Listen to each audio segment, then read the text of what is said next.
إن الحمد لله نحمده ونستعينه ونستغفره ونعوذ بالله من شرور أنفسنا ومن سيئات أعمالنا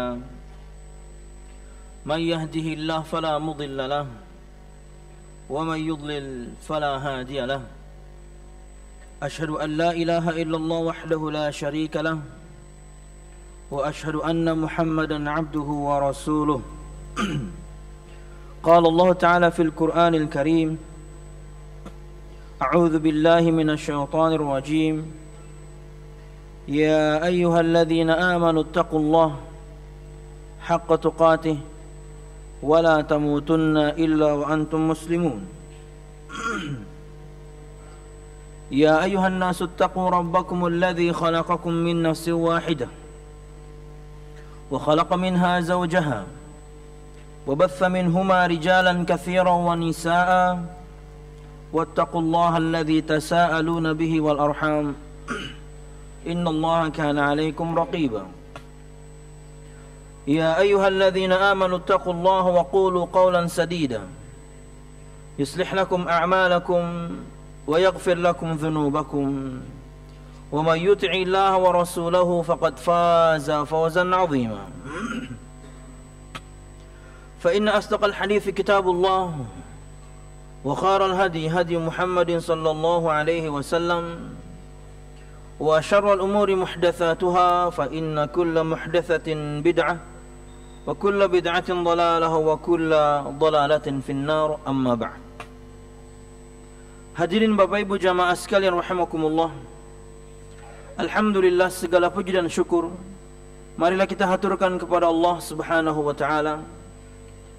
Kemudian salawat serta salam semoga selalu tercurahkan kepada junjungan besar Nabi kita Muhammad sallallahu alaihi wasallam, juga beserta para sahabatnya, keluarganya, dan segenap kaum muslimin yang selalu istiqamah berpegang teguh dengan Islam ila yaumil qiyamah. Hadirin Bapak Ibu jamaah sekalian rahimakumullah, menyambung pembahasan kita pada kutaib Khudh aqidataka minal kitabi was sunnah as-sahihah. Ambillah aqidahmu dari Alkitab, Al-Quranul Karim, dan juga as-sunnah as-sahihah, hadis Nabi Muhammad SAW yang sahih. Dan pada pertemuan yang lalu kita masih pada pembahasan beramal sesuai Al-Quran dan as-sunnah, dan masih pada pertanyaan nomor ke 6. Tentunya yakni 75% di antaranya sudah kita sampaikan, cuman yakni sedikit tambahan dari Syekh Abdul Rahman bin Nasir As-Sa'di yang belum kita baca keterangan beliau rahimahullah. Karena kita akan fokus pada pertanyaan ke-7 berkaitan dengan bolehkah kita meninggalkan ikhtiar atau usaha dan pasrah pada takdir. Bolehkah kita meninggalkan ikhtiar atau usaha dan pasrah pada takdir? Toh Allah Subhanahu wa taala sudah tentukan kita. Allah Subhanahu wa taala sudah tentukan neraka seseorang. Jadi untuk apa beramal sebenarnya? Itu bahasan kita. Dan banyak orang beralasan dengan takdir dan meninggalkan amal. Banyak orang beralasan dengan takdir kemudian memilih untuk tidak beramal. Dan mereka begitu juga kemudian berdasarkan sabda Nabi Muhammad bahwasanya semua kita telah Allah Subhanahu wa taala tentukan tempat kembalinya, tempat duduknya, spotnya, titiknya di surga atau neraka. Jadi yang nganggur saja, ngapain beramal? Kenapa? Kan sudah Allah tentukan. Bagaimana akidah Ahlus Sunnah wal Jamaah menjawab dalih orang-orang yang begini? Dengan syubhat yang sama biasanya orang-orang mempertanyakan perbuatan Allah Subhanahu wa taala. Kenapa Allah tidak Islamkan saja semua orang? Kenapa Allah Subhanahu wa taala tidak satukan saja semua orang? Kenapa dan kenapa bertanya tentang perbuatan Allah Subhanahu wa taala? syubhat yang sama. Oke, kita rekap sedikit apa yang kita sampaikan pada pertemuan yang lalu berkaitan dengan pertanyaan ke-6 sebelum masuk pada pertanyaan ke-7. Bagaimana cara kita menunjukkan cinta kita kepada Allah dan Rasul-Nya? Jawabannya adalah dengan mematuhi dan mengikuti perintah Allah dan Rasul-Nya. Jadi kalau kita ingin menunjukkan cinta kita kepada Allah dan Rasul-Nya, maka patuhi dan ikuti perintah Allah Subhanahu wa taala dan Rasul-Nya. Dan ini juga diantara yang akan menjadi jawaban untuk pertanyaan ke-7. Sebagaimana firman Allah Subhanahu wa taala, "Qul in kuntum tuhibbunallaha fattabi'uni yuhibbukumullahu wa yaghfir lakum dzunubakum wallahu ghafurur rahim." Katakanlah wahai Muhammad, jika kamu benar-benar mencintai Allah, maka ikutilah aku.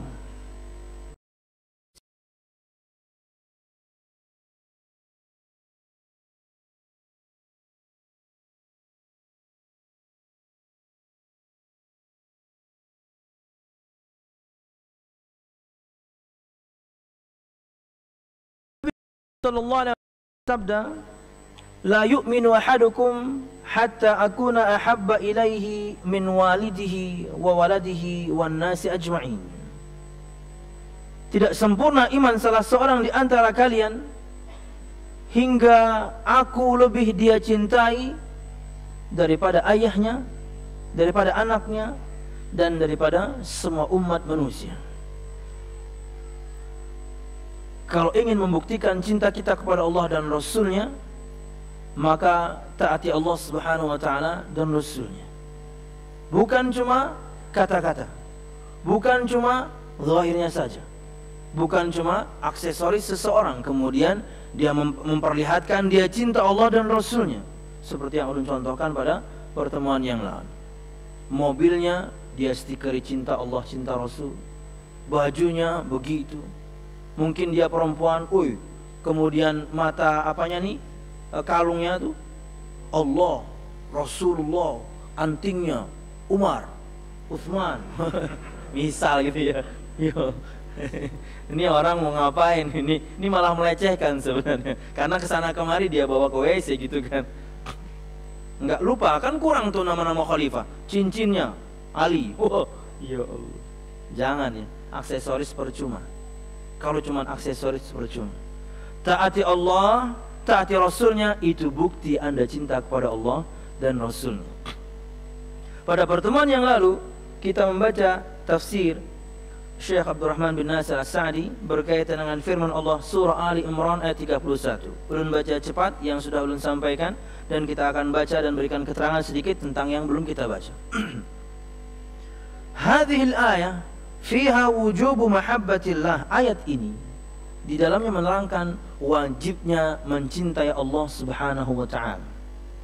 Wa alamatiha wa natijatiha wa thamaratiha. Dan di dalam ayat ini juga ada tanda-tanda orang yang mencintai Allah.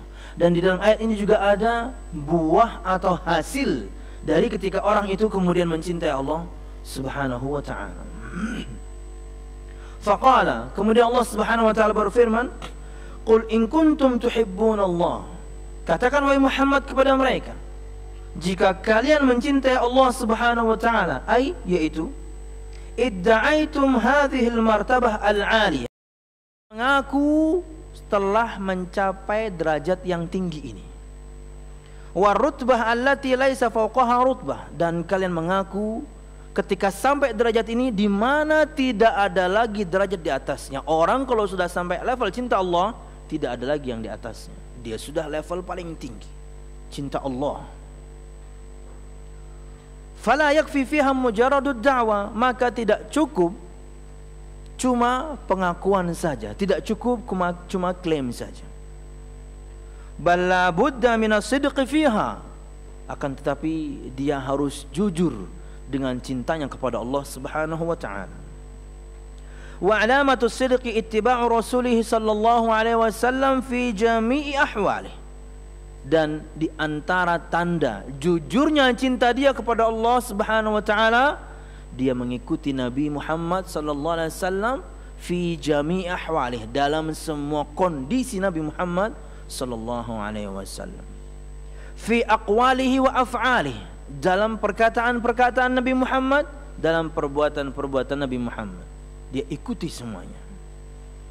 Fi usulid dini wa furu'ih, pada perkara-perkara usul atau yakni pondasi-pondasi agama, atau furu'ih, cabang-cabang agama.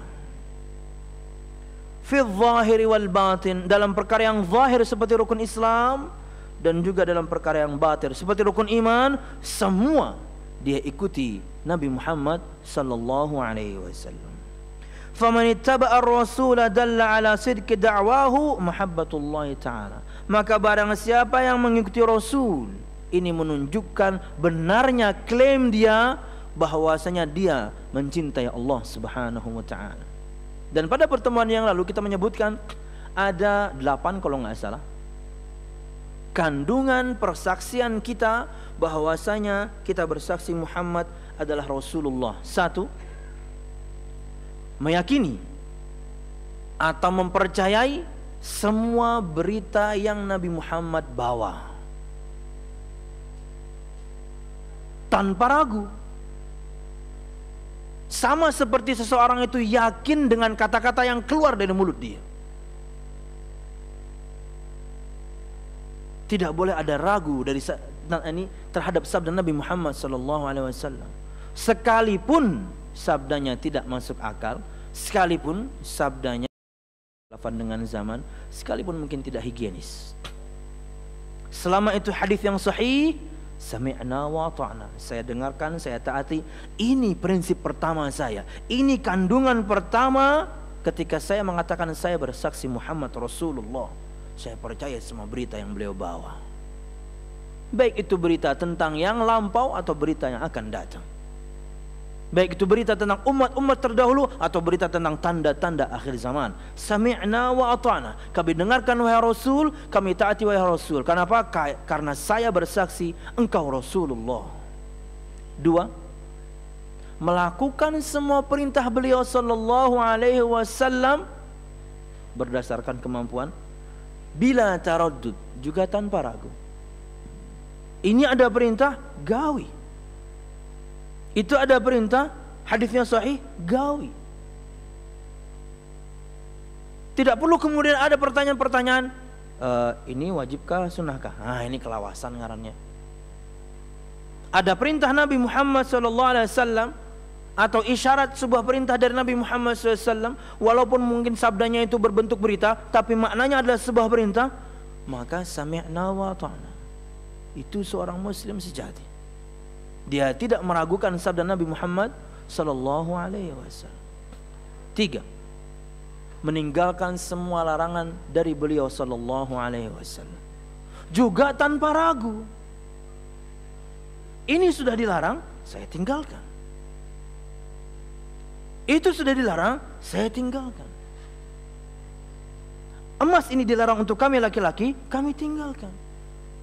Maka jangan lagi kemudian kiapa amun bercampur, tinggalkan tuntung. Kalau Anda juga pengen betul-betul memakai cincin, pakai cincin perak, silahkan. Tembaga, monggo. Asal jangan emas. Karena Nabi Muhammad melarang, sami'na wa ta'na. Dan tidak perlu juga kemudian kita jatuh pada perkara hikmah. Hikmahnya apa ya dilarang ya? Hikmahnya apa ya dilarang ya? Kelawasan. Dilarang, tinggalkan. Hikmah belakangan. Dan tidak boleh ragu. Amun anupang, susah jadinya. Harusnya ketika ada perintah atau larangan, memohonlah kepada Allah Subhanahu wa taala, ya Allah mudahkan saya menjalankan ketaatan ini dan meninggalkan larangan itu supaya mudah. Bukan cari-cari celah supaya menghindar dari sebuah perintah. Bukan cari-cari celah, bahkan terkadang pakai ilmu syar'i celahnya itu untuk tetap melakukan sebuah larangan. Ini bahaya. Main-main orang begini kepada syariat Islam. Larangan tinggalkan aja lagi. Wallahu a'lam bishawab. Kecuali kalau dalam perkara larangan, masuk dalam perkara darurat, dan darurat itu patokannya adalah kalau ini tidak dilakukan, kalau ini tidak dimakan, kalau ini tidak diminum, saya mati. Itu darurat namanya. Kadang-kadang enggak darurat amat. Anu tatai, ini harus lawan dokter, ini kayak apalah. Kerja lagi dokter kandungan kecuali lakian ada. Bahkan sudah beberapa orang di Banjarmasin.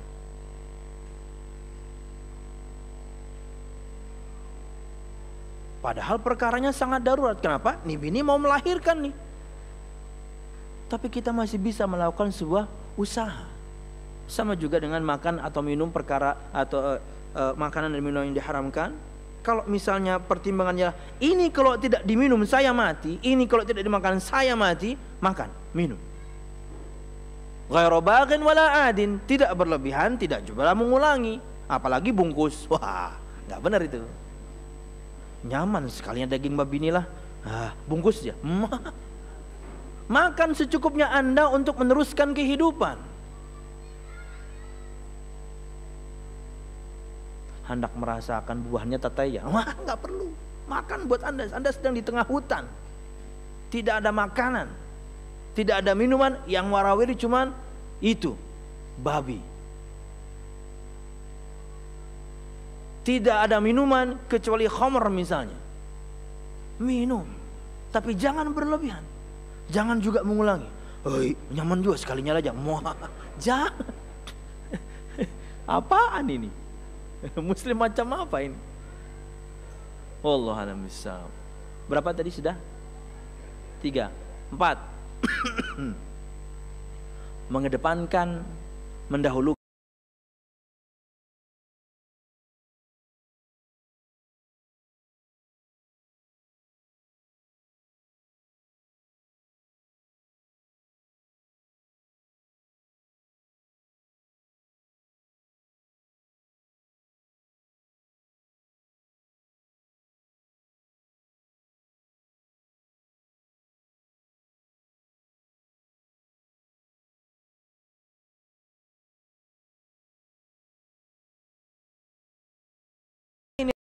ikut orang laki Nabi Muhammad kan kita untuk mengikuti orang laki-laki ini Abu Bakar dan Umar. Tapi kalau mereka menyalahi, enggak kita ambil.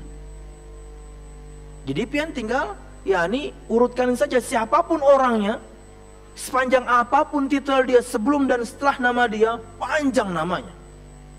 Profesor, doktor, kiai haji, apalagi tuh gelar baru nama dia. Nama dia juga panjang, 3 suku kata. Wow, kemudian gelar dia panjang lagi, subhanallah. Nulis nama dia itu butuh 3 pulpen, habis. Ya Allah, subhanallah.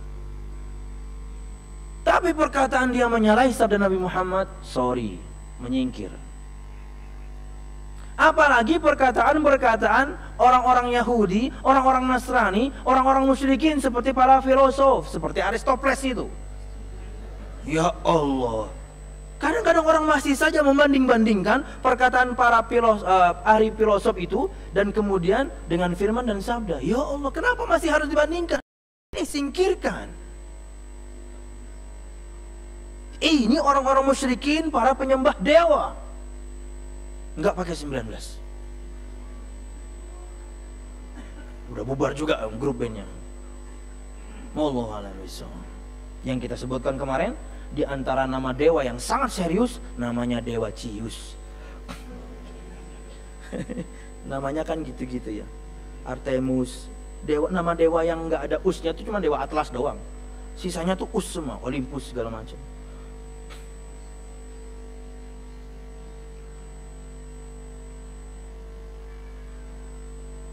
Lima, tidak mengada-ngada dalam syariat yang beliau bawa.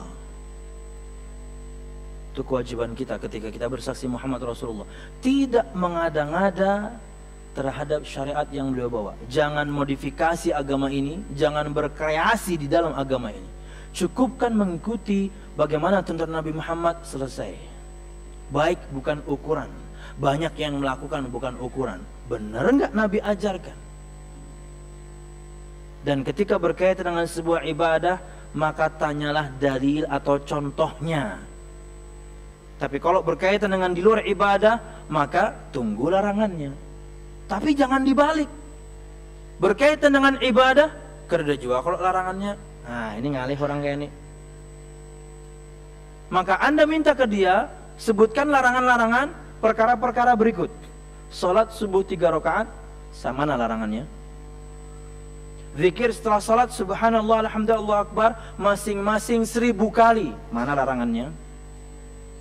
Menyembelih kurban tapi yang kita sembelih adalah gajah, mana larangannya? Ya dong. Kemudian umroh atau haji tapi tidak ke Masyaril Haram, kita mentawafi apa ya yang enak ya disebutin ya? Ya mungkin mentawaf, aduh Monas sangat tidak sebanding. Oke lah, datangkan larangan kami tawaf mengelilingi Monas. Karena Anda beribadah berdasarkan mana larangannya atau kereda jua kalau larangannya. Sekarang datangkan larangan perkara-perkara tadi. Kalau Anda tidak bisa datangkan berarti kami boleh kemudian umroh kemudian mengelilingi Monas saja. Boleh kami kemudian menyembelih kurban dan yang kami sembelih gajah karena subhanallah dagingnya pasti banyak, bermanfaat untuk kaum muslimin, terlepas dari bahwasanya kita selama ini belum pernah ngerasain gajah, kan gitu. Ya Allah, jangan begitu ya. Dalam perkara ibadah, contohnya ada enggak? Di luar ibadah, larangannya ada atau tidak? Tapi jangan dibalik. Ketika perkara ibadah, kan enggak ada larangannya. Tapi sebaliknya dalam perkara non ibadah, mana dalilnya bolehnya kita makan burger KFC? Wah, itu. Sorry ya, kesebutin merek ya. Iklan nih rupanya. Apakah pian sama seperti ulun menjadi korban setiap hari di SMS-in? Ulun kasihan sama restoran ini. Mengharap sekali mereka. Nanti ada KFC, ada CFC, ada Baskin, ada Dunkin Donut, ada Jeko. Nge-SMS-in tiap hari. Ya Allah, apa mereka nggak sayang sama pulsanya? Akhirnya kadang-kadang saya datangi, kasihan. Iya, berharap sekali gitu loh. Bayanginnya, ya Allah, berharap sekali. Ya udah kita datangilah sesekali. Sampai ke sono, Mbak yang selalu SMS ya, wah biasa aja Mbak. Berapa tadi? 5, 6. Tidak mengada-ngada pada hak Nabi Muhammad sallallahu alaihi wasallam.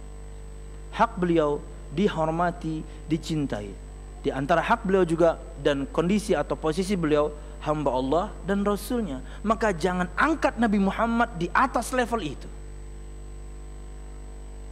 Jangan tuhankan Nabi Muhammad sallallahu alaihi wasallam. Jangan minta kepada Nabi Muhammad sallallahu alaihi wasallam.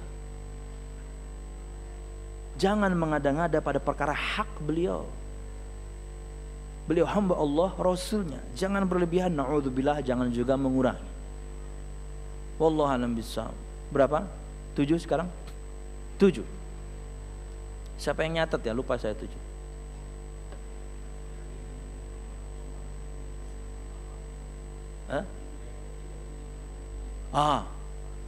Meyakini bahwasanya Nabi Muhammad tidak memiliki keistimewaan rububiyah.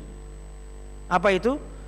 Rububiyah milik Allah Subhanahu wa taala, mencipta, menghidupkan, mematikan, mengatur semua urusan.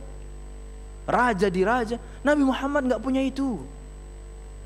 Maka jangan kemudian yakni kita meyakini yang sebaliknya. Berikutnya, mencintai bukan? Menghormati sabda beliau sallallahu alaihi wasallam, bahkan ketika sekarang pun misalnya beliau sudah meninggal, ketika kita kemudian ziarah kubur, kita tidak mengangkat suara di Masjid Nabawi. Berikutnya, pada kitab-kitab hadis yang kita miliki, maka jangan yakni letakkan sembarangan. Letakkan dia pada porsinya. Yakni di lemari, rapi, bagus dan lain sebagainya. Itu bentuk penghormatan kita pada sabda Nabi Muhammad sallallahu alaihi wasallam. Oke, itu yang kita sampaikan pada pertemuan lalu. Berikutnya, wa ahabbahu Allah taala wa ghafara lahu dzambahu. Perhatikan balasan untuk orang yang jujur mencintai Allah Subhanahu wa taala dengan mengikuti Nabi Muhammad SAW dalam semua keadaan atau kondisi Nabi Muhammad SAW. Balasannya luar biasa tinggi. Apa itu? Ahabbahullah, Allah akan mencintai orang ini. Pian jalankan sunnah, pian ikuti sunnah, pian mencukupkan diri untuk dalam semua hal ibadah ini, mencukupkan diri untuk mengikuti Nabi Muhammad saja. Perhatikan, ahabbahullah, yuhibbukumullah. Allah akan mencintai Anda. Allah akan mencintai kita. Berkata Imam Ibn Katsir, laisa sya'nu an tuhibba wa innama sya'nu an tuhabba. Mudahan belum tidak salah. Yang menjadi masalah bukan kamu mencintai siapa, karena kita mungkin cinta macam-macam. Tapi yang menjadi pembahasan itu kamu dicintai siapa, kata Imam Ibn Katsir. Orang mengikuti sunnah, Allah yang cinta. Pencipta langit dan bumi, pemberi rizki kita selama ini, rizki yang tidak pernah kemudian kita bisa hitung, mencintai Anda karena Anda mengikuti nabinya, yaitu Muhammad sallallahu alaihi wasallam. Ini luar biasa. Bukan perkara kita mencintai, tapi dicintai oleh sang pencipta Allah Subhanahu wa taala. Sudah sebutkan dalilnya. Wa ghafara lahu, enggak cukup dicintai, subhanallah, pahalanya tinggi sekali, dan Allah ampuni untuknya dosa-dosanya, subhanallah. Jalankan sunnah, dosa Anda akan terhapus.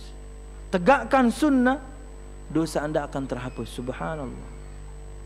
Jadi merugi ya orang yang mampu menjalankan sunnah Nabi Muhammad SAW, beribadah cuman mencukupkan diri dia hanya mengikuti Nabi Muhammad SAW, tak taunya dia malah berkreasi, bahkan mengada-ngada dalam perkara Islam. Nabi Muhammad tidak pernah ajarkan, subhanallah. Seakan-akan orang-orang ini mengatakan bahwasanya Nabi Muhammad enggak tahu kebaikan yang satu ini, makanya beliau belum ajarkan. Ini kurang ajar namanya. Atau sebenarnya beliau tahu tapi beliau tidak sampaikan. Wah, tuduhan apa lagi ini? Kalau perkataan Ustaz Ahmad, maju kena, mundur kena.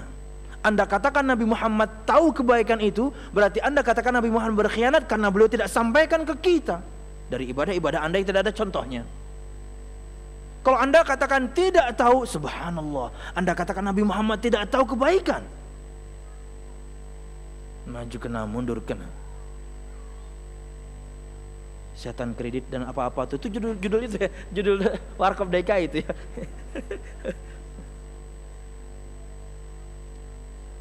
Itu judul itu dari mana ya, setan kredit ya? Kan inti ceritanya ada anak nyasar, totonya dia ketiduran di mobil. Itu setan kreditnya tuh di mana? Kadang-kadang nggak jelas film Warkop itu. Pesawat udah naik nih. Wih, dipanggil sama Madonna turun, ya Allah. Film macam apa ini? Dan saya nonton, ya Allah.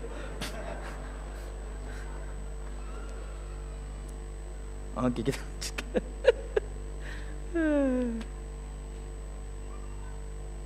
Enggak cukup dua hal tadi. Perhatikan tambahan dari Syekh Abdurrahman bin Nasir As-Sa'di.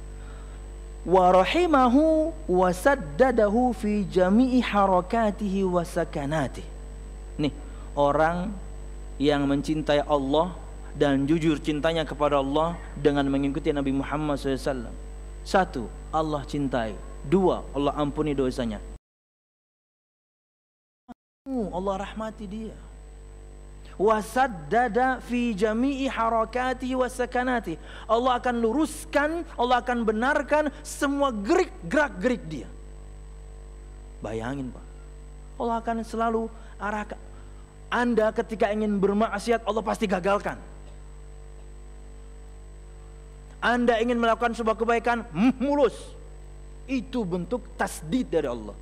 Allah benarkan semua perbuatan Anda, Allah benarkan semua gerakan Anda. Mau menjalankan yang salah, susah aja. Ulun pernah ya membaca status seorang akhwat, kenapa kok susah sekali untuk nakal? Wah, luar biasa ini. Langsung saya pingpong. Ping. Ada apa mbak? Ustadz kok kepo amat, kurang ajar. Saya pengen nanya kok. Enggak, dia enggak jawab gitu. Ustadz dibilangin Ustadz kepo, waduh. Ustadz, saya pengen seperti teman-teman, bergandengan tangan, pacaran mbak. Ya, saya sebenarnya pengen, tapi selalu gagal, selalu tidak pernah sukses. Ulun sampaikan yang ini, syukur mbak, Allah masih mencintai Anda. Allah gagalkan semua rencana syukur. Kenapa? Bukti bahwasanya yakni Allah masih menjaga, bahkan menjaga kesucian Anda. Anda tidak pernah disentuh kecuali oleh laki-laki yang halal nanti menyentuh Anda, subhanallah. Ada ya, cerita nyata ini ya, mudahan nyata sih, belum baca di Facebook. Jadi seorang wanita begitu menjaga kesuciannya dia, kemudian ketika akad nikah halal, suaminya itu megang, dia langsung tarik tangannya.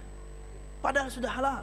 Saking tidak pernahnya kemudian disentuh oleh seorang laki-laki yang bukan mahram. Mahal sekali yang begini. Iya, itu sekali sentuh, subhanallah, gempa bumi pak. 7 skala Richter, bergetar dia. Karena nggak pernah disentuh. Kita patut bersyukur ya.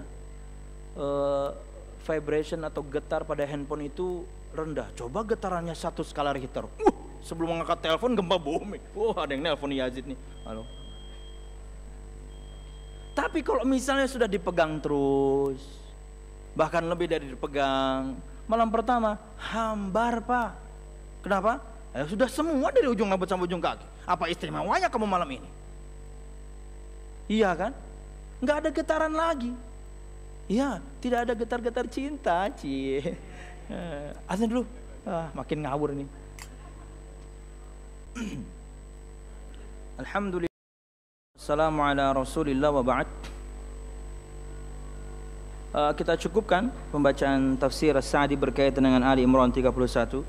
Masuk kita dalam pertanyaan ke-7, masih dalam yakni bab. Kita cukupkan pembacaan tafsir As-Sa'di berkaitan dengan Ali Imran 31. Masuk kita dalam pertanyaan ke-7, masih dalam yakni bab beramal sesuai Al-Quran dan As-Sunnah. Pertanyaan ke-7, halaman 57. Bolehkah kita meninggalkan ikhtiar, usaha, dan pasrah pada takdir? Seperti prolog yang tadi ulun sebutkan di awal, ada orang-orang yang memang seperti ini, tidak mau berusaha, tidak mau beramal, cukup dia kemudian menanti takdir Allah Subhanahu wa taala. Bahkan mungkin kalau kita lebarkan, tidak bekerja.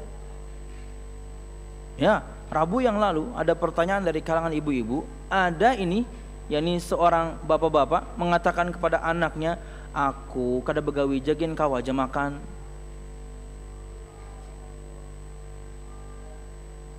Kenapa? Karena dia nimbrung di rumah anaknya. Ya iyalah anaknya yang kerja, dia nimbrung. Enak aja. Aduh, gimana ya orang begitu ya. Oke. Jawabannya kata Syekh Muhammad bin Jamil Zainu rahimahullah ta'ala, tidak, kita tidak boleh demikian. Artinya tidak boleh kita meninggalkan ikhtiar atau usaha atau amal kemudian pasrah pada takdir. Perhatikan ya, keterangan Syekh Shalih Fauzan bin Abdullah Al-Fauzan dalam acara, salah satu acara TV beliau live. Pertanyaan kepada Syekh Muhammad bin Shalih Al-Utsaimin dalam acara yakni via ulun dengarkan secara suaranya saja ya, tapi diposting di YouTube. Kata beliau, yakni orang-orang yang pasrah kepada takdir, maka kata beliau, saat itu kita tahu bahwasanya orang ini Allah mudahkan untuknya perbuatan yang buruk. Ya. Kenapa? Karena dia memilih untuk tidak beramal. Dia tidak mau menjalankan amal saleh. Kata beliau, kala itu kita tahu bahwasanya orang ini Allah mudahkan untuknya perbuatan yang buruk. Kenapa? Dia memilih untuk kemudian tidak beramal. Buruk berarti orang ini. Belum akan tambahkan keterangan beliau, nanti kita baca dulu. Karena ada hadis yang ingin disampaikan, mungkin menjadi syubhat untuk sebagian tentang sabda Nabi Muhammad SAW, Inna rajula la ya'malu bi'amali ahlil jannah fima yabdu linnas fayasbiqu alaihi alkitab fayamalu bi'amali ahlin nar hatta yadkhulaha. Sesungguhnya salah seorang di antara kalian betul-betul melakukan amalan orang-orang penghuni surga, tapi itu yang dilihat oleh manusia saja. Maka telah didahululah dia oleh kitab, maksudnya takdir menentukan lain, bahwasanya dia memang penghuni neraka. Akhirnya di akhir hayatnya dia melakukan perbuatan para penghuni neraka sampai dia masuk neraka. Bagaimana cara memahaminya?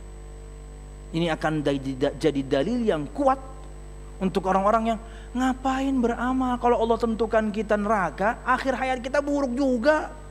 Syubhat untuk kaum muslimin. Ya akan mengendorkan semangat kita beramal. Kenapa? Jangan-jangan kita bagian dari hadis itu. Selama ini menjalankan ketaatan, semua kita menyimpan keburukan masing-masing. Di akhir hayat terbongkarlah semua hingga masuk neraka. Hadis sahih. Cuman cara memahami. Dan ceritanya akan menceritakan kenapa Nabi Muhammad sampai bersabda seperti itu, sampai keluar sabda itu. Sababul wurudnya kenapa? Oke, kita baca yang ini dulu. Pertanyaan ketujuh, bolehkah kita meninggalkan ikhtiar atau usaha atau amal dan pasrah pada takdir? Jawabannya tidak. Kita tidak boleh demikian. Artinya pasrah dengan takdir dan kemudian tidak beramal. Tidak boleh.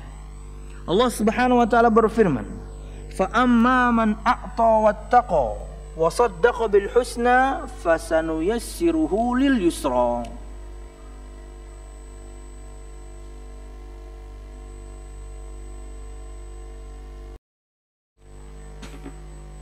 Allah Subhanahu wa taala berfirman sebelum ayat ini, "Inna sa'yakum lasyatta." Sesungguhnya amal kalian itu syatta, macam-macam. Amal kalian tuh beda-beda. Levelnya beda-beda. Ada yang bawah, ada yang atas. Ada yang dikit, ada yang banyak. Inna sa'yakum lasyatta. Sesungguhnya amal kalian, usaha kalian itu macam-macam. Baru masuk pada ayat ini. Fa amma man a'ta wattaqa wa saddaqa bil husna fasanuyassiruhu lil yusra. Adapun orang yang memberikan hartanya di jalan Allah dan bertakwa dan membenarkan adanya pahala yang terbaik yaitu surga, maka kami kelak akan menyiapkan baginya jalan yang mudah.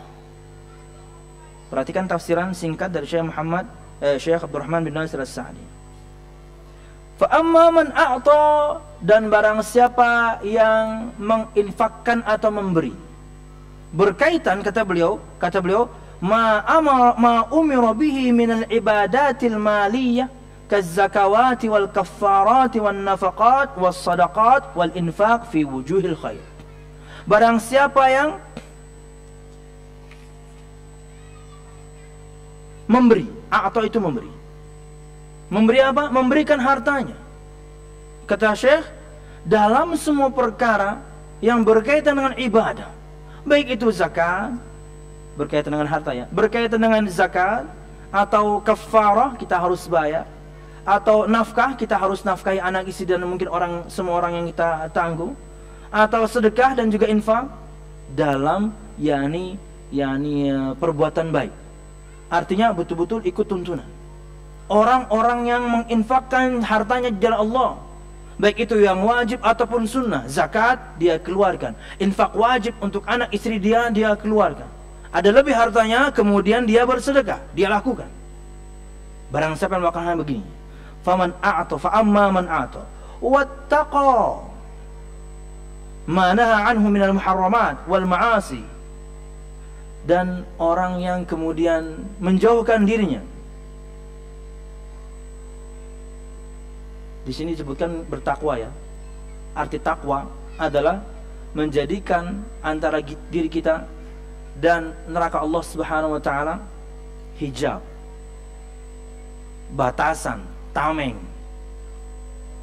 Dengan menjalankan ketaatan, meninggalkan kemaksiatan. Itu makna takwa. Jadi dia berinfak, dia bersedekah, dia keluarkan zakat. Semua urusan harta berkaitan dengan perintah Allah Subhanahu wa taala, a'ta, dia tunaikan. Wattaqa, dan dia bertakwa, dalam artian melakukan semua perintah, meninggalkan semua larangan. Perhatikan. Wa saddaqa bil husna, dan membenarkan dengan pahala yang baik. Disebutkan di sini terjemahannya adalah surga. Perhatikan tafsiran beliau. Ai saddaqa bila ilaha illallah wa ma dallat alaihi min jami'il aqaid min aqaid ad-diniyah wa ma tarattaba 'alaiha min al-jazaa'i al-ukhrawi. Dan dia membenarkan dengan la ilaha illallah dia akan pahala yang menanti seseorang, yaitu surga Allah Subhanahu wa taala.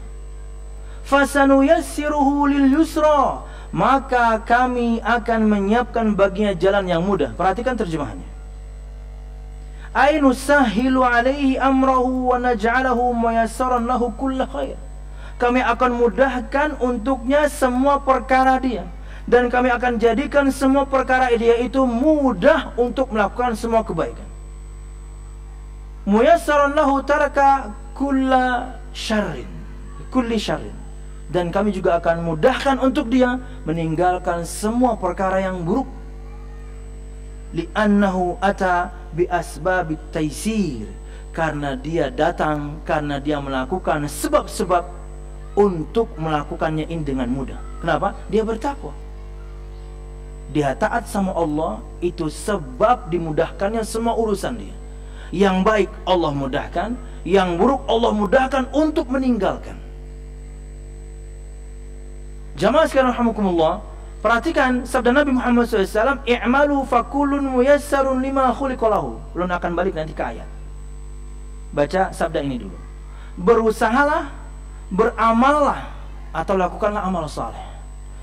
Fakullun muyassarun lima khuliqalahu, karena semua akan dimudahkan untuk sesuatu yang ia ciptakan untuk itu. Maksudnya begini.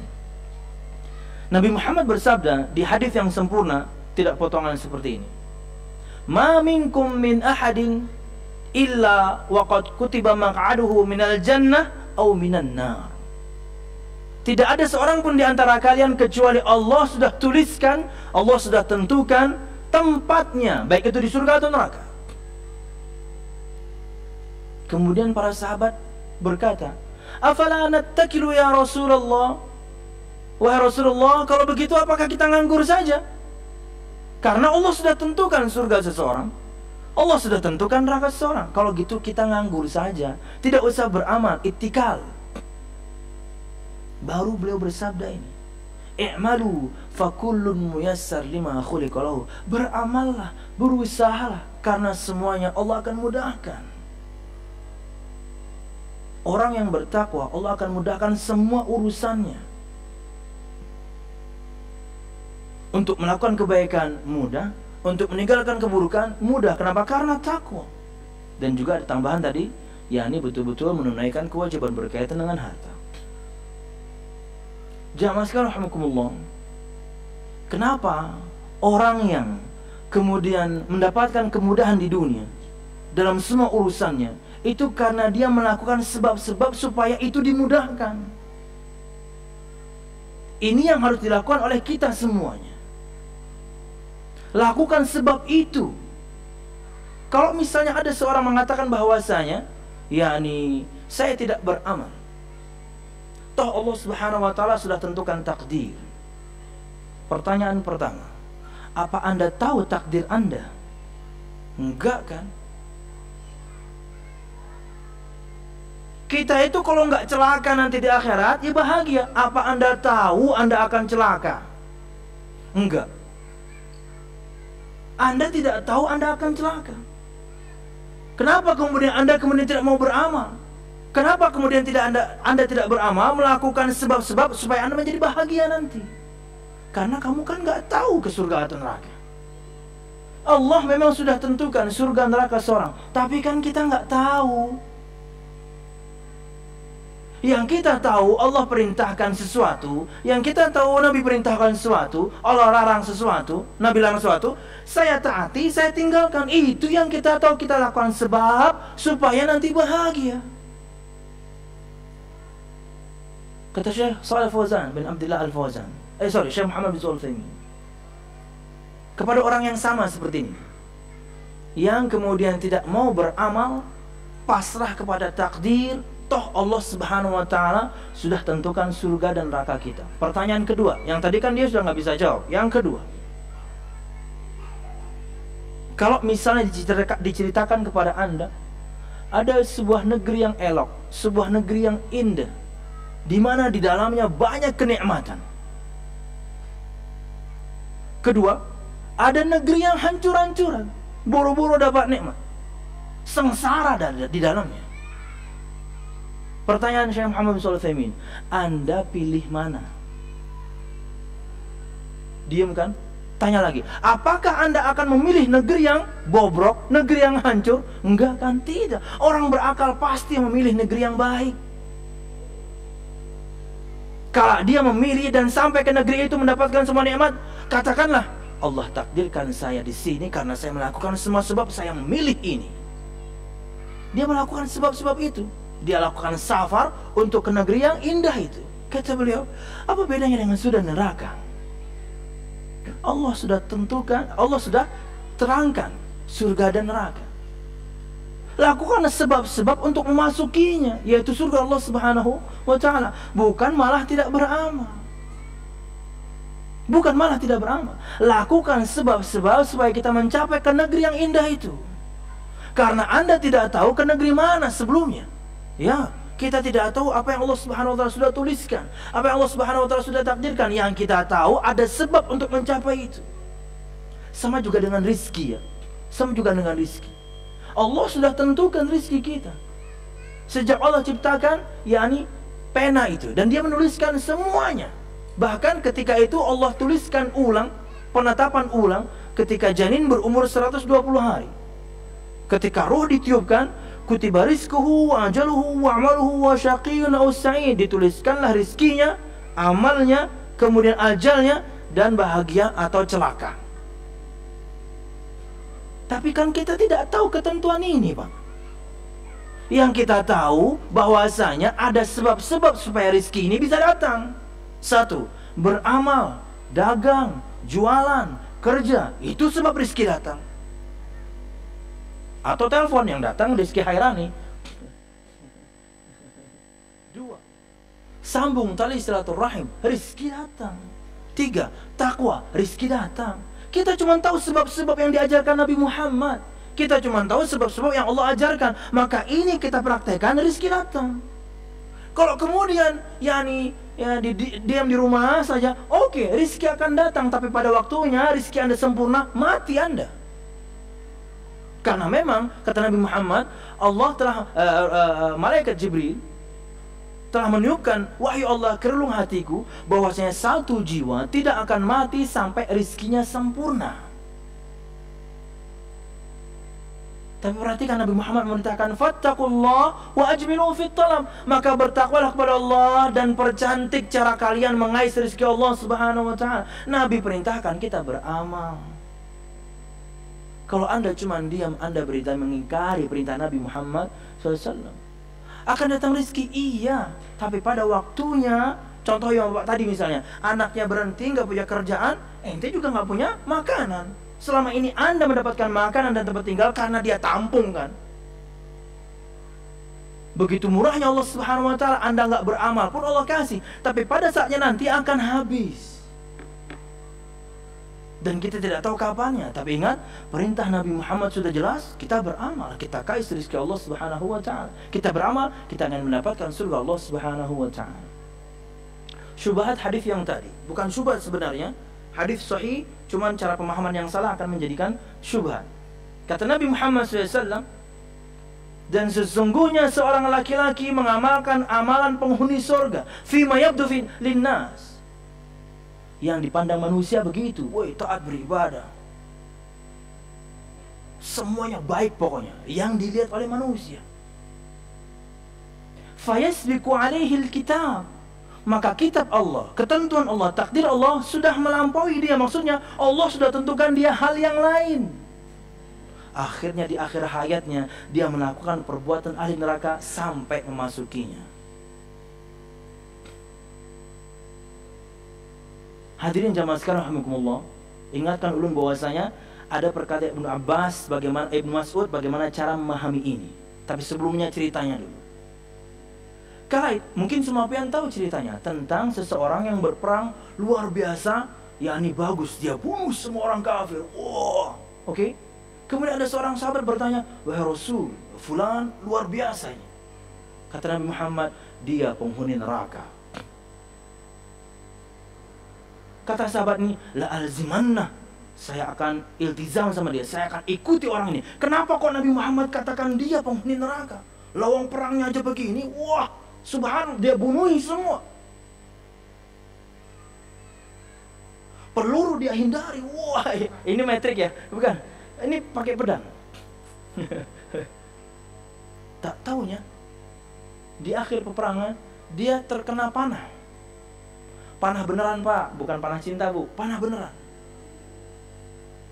Wah, kesakitan kan? Ketika dia sakit dia marah-marah, dia caci maki, dia mencaci maki. Aslinya keluar. Sembayang japang 5 waktu di Masjid Imam Syafi'i. Begitu muamalah sama orang, wah aslinya keluar. Nah, hati-hati nih, jangan sampai kayak laki-laki ini. Dan dia merasa kesakitan, tak taunya dia ambil, dia hunus pedangnya, dia tusukkan kemudian ke perut, bunuh diri dia. Dan betul-betul disebutkan riwayatnya, dia terduduk di atas, yakni pedangnya, karena pedangnya tembus dada sampai belakang, dan itu kemudian membuat dia tertajak, bahasa Banjar. Ya, apa ya bahasa Indonesianya? Nanti tolong diterjemahkan lah. Ada teksnya nanti, tertajak bahasa Banjarnya. Langsung dia datangi Nabi Muhammad SAW. Ya Rasulullah, saya betul-betul bersaksi engkau adalah Rasulullah. Kenapa emang? Yang engkau katakan benar. Kenapa? Dia bunuh diri wahai Rasul. Anda tahu balasan orang bunuh diri, neraka Allah Subhanahu wa ta'ala. Baru sabda tadi keluar, sesungguhnya di antara kalian ada orang yang mengamalkan amalan-amalan ahli surga yang dilihat oleh manusia saja. Tapi ketentuan Allah sudah lain, bahwasanya Allah memang tentukan dia ahli neraka. Akhirnya di akhir hayat, buruk akhir hayatnya, na'udzubillah, sampai dia masuk neraka. Kata Ibnu Mas'ud radhiyallahu anhu, maka wajib kepada kaum muslimin al-hadar, berhati-hati ketika beramal. Jangan dipahami salah sabda ini. Pahami bahwa ini peringatan dari Nabi Muhammad, hati-hati ketika beramal. Ikhlaskan amal itu lillahi ta'ala, bukan karena ingin dilihat orang.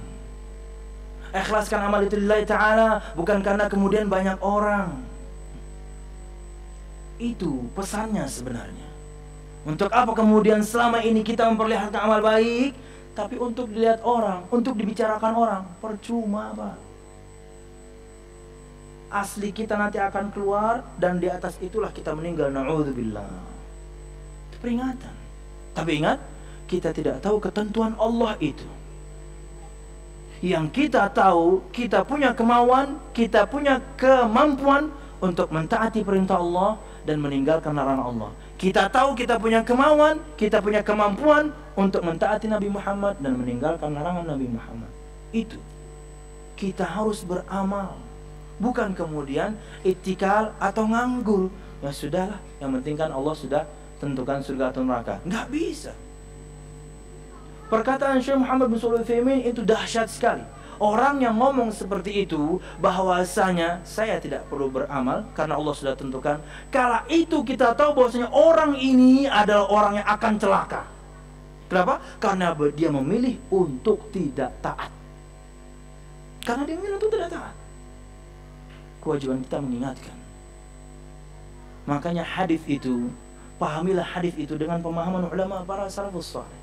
Seperti hadis tadi, Imam Ibnu Mas'ud yang menerangkan perhatian untuk kaum muslimin dalam amalnya. Keterangan dari Syekh Muhammad bin Shalih Al-Utsaimin. Yajibul hadar, kata beliau, maka kaum muslimin harus berhati-hati sekali dalam amalnya. Apakah selama ini amal yang dilakukan ikhlas lillahi ta'ala, bukan karena riya, ingin dilihat orang, bukan karena sum'ah, ingin didengar orang atau dibicarakan orang. Wallahu a'lam bishawab. Itu mungkin yang bisa saya sampaikan. Mudahan bermanfaat. Salah dan khilaf, ulun mohon maaf.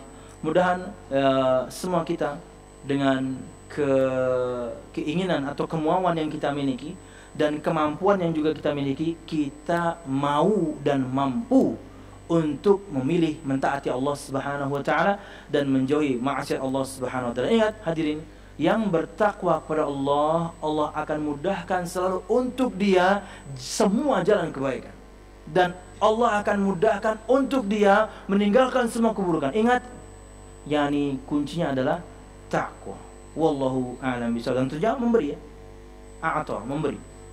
Kita sudah bahas sebenarnya dalam pengajian Minhajul Muslim lebih detail kali itu tentang ayat ini. Wallahu a'lam bishawab. Oke, ada pertanyaan?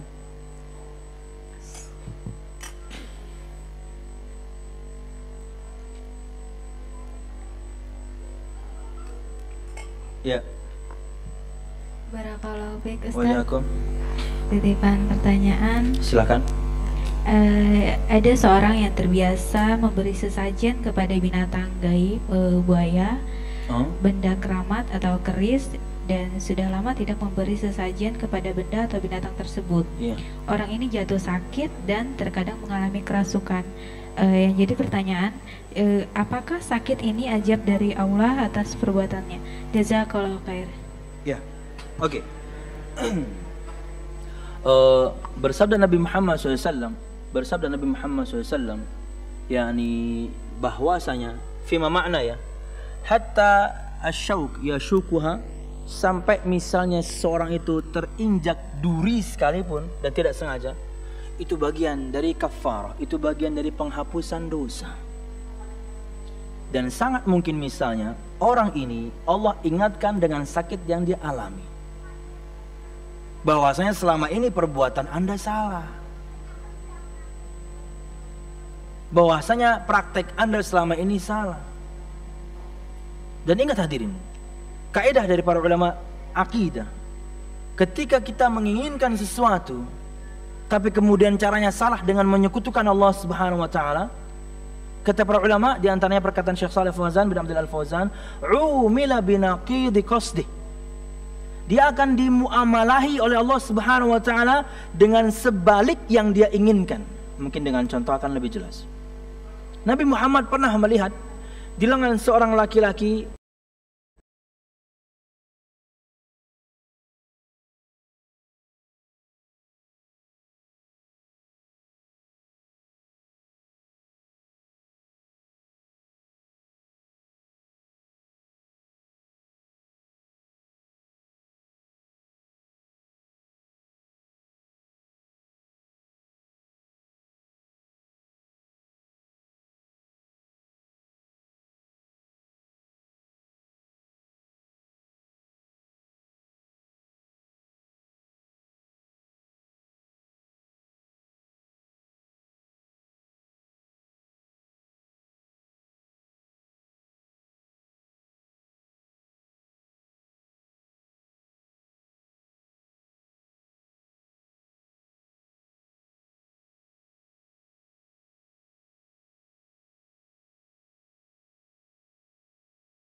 atau menghilangkan madarat. Jadi udah kena madarat dihilangkan, atau sebelum datang ditangkis. Umila binaqidi qasdi, Allah akan muamalahi dia dengan sebalik yang dia inginkan. Anda ingin aman, Allah kasih kemudian bahaya. Anda ingin Allah kasih sakit. Anda ingin jauh dari petaka, Allah kasih petaka. Dari sabda Nabi Muhammad SAW, dia tidak akan menambahkanmu kecuali kamu tambah lemah. Ulun betul-betul pernah praktekkan ini, bertanya kepada seseorang yang pakai gesper atau sabuk atau pendeng itu, dan dia kala itu mengatakan bahwasanya, Ustadz, saya kalau ketinggalan sabuk ini, sejauh apapun saya sudah jalan, saya balik ke rumah. Kenapa? Terbelurut, Ustadz. Bukan gitu. Soalnya nih sabuk di pendeng ya. Serius. Kenapa saya bilang? Karena ini yang mengamankan saya. Hati saya akan merasa aman kalau saya pakai sabuk ini. Ulun sampaikan hadis ini kepada beliau. Dan betul sabda beliau terjadi pada Anda. Anda merasa lemah, Anda merasa takut, Anda merasa ada yang kurang. Kenapa? Allah akan muamali Anda dengan sebaliknya. Anda makin takut, Anda makin takut. Lepaskan, Pak. Kalau Allah sudah tentukan Anda akan celaka, pasti celaka, Pak. Anda pakai sabuk atau enggak? Kalau Allah sudah takdirkan celaka kepada Anda, mau tanggal berapapun Anda hindari hari itu, tanggal itu, waktu itu, nomor itu, kenapa? Allah nggak bakal salah orang. Tapi kalau tidak, mau satu dunia ingin mencelakai kita, nggak bakal kena. Allah nggak bakal salah orang. Mantap, beliau tanggalkan. Ketika bertemu kembali, beliau sudah tanggalkan dengan keyakinan bahwasanya yakni kebaikan, manfaat dan madarat semuanya dari Allah. Sebulan kemudian meninggal orangnya dalam keadaan bertauhid. Coba waktu itu meninggal dalam keadaan seperti itu, dia merasa gusar memang, merasa tidak tenang memang. Ketika ketinggalan sedikit aja takutnya luar biasa.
kemudian pakaian istrinya sudah pakaian bagus ini. Sudah pakaian bagus ini. Artinya yakni tidak mujassim, tidak membentuk lekuk tubuh, sudah bagus. Karena tertiup angin kemudian jeplak, bahasa mana itu? Artinya nempel, kelihatan lekuk tubuhnya. Datang kepada saya, Ustadz, apakah saya berdosa ketika kemudian lekuk tubuh istri saya terlihat? Subhanallah, itu kan kena angin. Bagaimana murninya hati bapak ini? Dia merasa dia yang bersalah karena dia yang belikan pakaian. Pak, itu kena angin, Pak. Siapa yang bisa hindari? Bahkan bukan cuma istri bapak, mungkin perempuan-perempuan lain ketika angin begitu kencang, ya nempel ke tubuh mereka pakaian mereka. Bagaimanapun mereka berusaha untuk yakni menangkisnya, karena angin begitu kencang, ya nempel, kelihatan sedikit pelekukan tubuhnya. Apakah Allah akan ampuni saya? Subhanallah, ada masih orang murni begini hatinya. Di sisi yang lain, subhanallah, istrinya dilerer-lererin. Yo, nikmati istri saya. Yo. Subhanallah. Jangan ya, jangan begitu ya. Bangga kemudian memiliki istri yang molek tapi dinikmati semua orang. Ini laki-laki dayuth, laki-laki yang tidak memiliki rasa cemburu pada agamanya. Dia biarkan istrinya, anaknya melakukan kemaksiatan dan tidak dia tegur, malah bangga. Gak boleh. Jangan jadi dayuth. Wallahu a'lam bishawab. Apalagi kemudian ngemplang pajak. Wah, jangan tuh. Itu gaya. Salah ya. Sorry. Dayuth, ini pakai dal, pakai sa, dayuth.